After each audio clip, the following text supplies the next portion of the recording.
Sziasztok, Hodicskai Gergely vagyok, a Userim fejlesztési vezetője. Már több mint 8 éve csatlakoztam a céghez, és rengeteg szerepkörben dolgoztam már. Elején voltam fejlesztési vezető a webes területen, utána backend rendszerekkel foglalkoztam. Mostanában kódolni már nem kódolok, általában high-level szinten foglalkozom a cég technológiai irányaival, céges kultúra témakörével, plusz sokat agyalok azon, hogy hogyan tudnánk folyamatosan fejlődni abban, hogy amilyen módon dolgozunk. Gyakran felmerülő kérdés, hogy kell-e mondjuk egy cégvezetőnek foglalkozni a céges kultúrával, fontos ez, mennyire fontos. Én azt gondolom, hogy ez egy olyan fontos kérdéskör.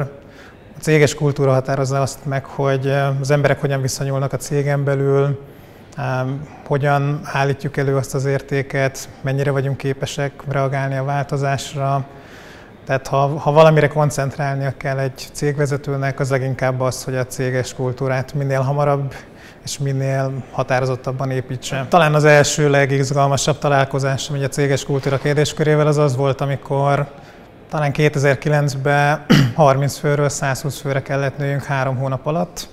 És itt megtapasztaltuk a saját bőrünkön, hogy mennyire fontos, hogy ilyenkor ez nem csak arról szól, hogy gyorsan felveszünk egy csomó embert, és ugyanúgy végezzük a munkánkat, hanem nagyságrendekkel több energiát kell abba beletenni, hogy ezek az emberek hogyan tudnak együttműködni, új működési struktúrákat kell kiépíteni, teljesen más módon kell kommunikálni.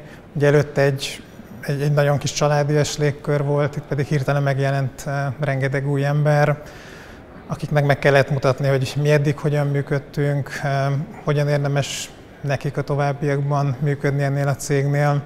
Ugye akkoriban még ez a startup kultúra nem volt annyira elterjedt Magyarországon, tehát ez egy teljesen új világ volt szerintem nagyon sok embernek, aki ide akkor becsöppent. Bizonyos értelemben naívan álltunk hozzá, ugye akkoriban neten se volt annyi anyag, mint mostanában. Ezért nagyjából leültünk gondolkodni, és megnéztük, hogy milyen módszerek vannak.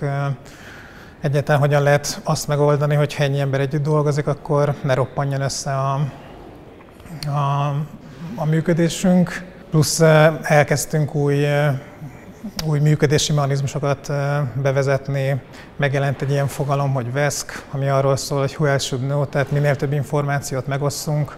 Most már kevésbé működött az, hogy a konyhából is találkozunk, megbeszéljük a dolgokat, ki kellett alakítani új információs csatornákat, bejöttek olyan témakörök, hogy legyenek one-on-one-ok, csapatokkal gyakran beszélgessünk, tehát hogy minél inkább meg tudjuk nekik adni azt a kontextust, amiben ők jól tudnak működni. Céges kultúrával kapcsolatban szerintem egyik legfontosabb egyrészt egy nagyon jó bizalmi légkörnek a kialakítása. Ez szerintem mindenfajta együttműködésnek az alapja. Bízni kell egymásba, ugye olyan környezetbe kell dolgoznunk, ahol rengeteg változás van folyamatosan, ezért muszáj azt elérnünk, hogy mindenki tudja, hogy mik a célok, és mindenki szabadon tud dolgozni ennek érdekében. Ezen kívül ma, ami szerintem még egy másik nagyon fontos terület, az annak a gondolkodásmódnak a kialakítása, hogy mindenki bátran merjen kísérletezni. Nagyon sok cég, ez nálunk is előjött problémaként például, egy kicsit bele tud abba akadni, hogy azt érzem, hogy a döntéseknek nagyon nagy súlya van, és ezért nagyon nehezen döntenek. Viszont úgy tudunk gondolkodni, hogy igazából folyamatosan csak kísérletezünk, és minden egyes kísérlet után újabb kísérletűeket tudunk változtatni azon a döntésen, amit korábban meghoztunk, akkor sokkal gyorsabban és sokkal könnyedebben tudunk haladni, és eljutni a célunk felé. Fontos az, hogy egy cég tisztázza, hogy egyáltalán milyen értékeket képvisel, és ezeket az értékeket folyamatosan kommunikálja, és lehetőleg ne úgy, hogy ez le van írva egy wikibe, vagy mondjuk a falra vannak nagyon szép szlogenek, hanem ez a napi működésnek a része. Nek vissza kell köszönni a döntésekbe, konfliktus helyzetekbe, akár beszélgetések során. Ezeket az értékeket akár a menedzsmentnek, de akár az emberek egymásnak folyamatosan jó, hogyha visszatükrözik, és megmutatják, hogy most mondjuk azért döntünk így, mert nekünk alapvető értékünk az, hogy bátran kimerünk próbálni egy új technológiát. Ebben a témában rengeteg anyag létezik a neten. Kiemelnék 2 könyvet, van Jim Collinsnak egy Good to Great című könyve, illetve érdemes lehet megnézni Tony Hayesnek a How to Deliver Happiness című könyvét.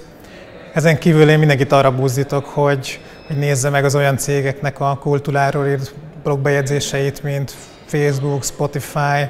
Spotify-nak van egy nagyon jó 2 kis rövid videója az Engineering Culture-ről, azokat is érdemes végignézni.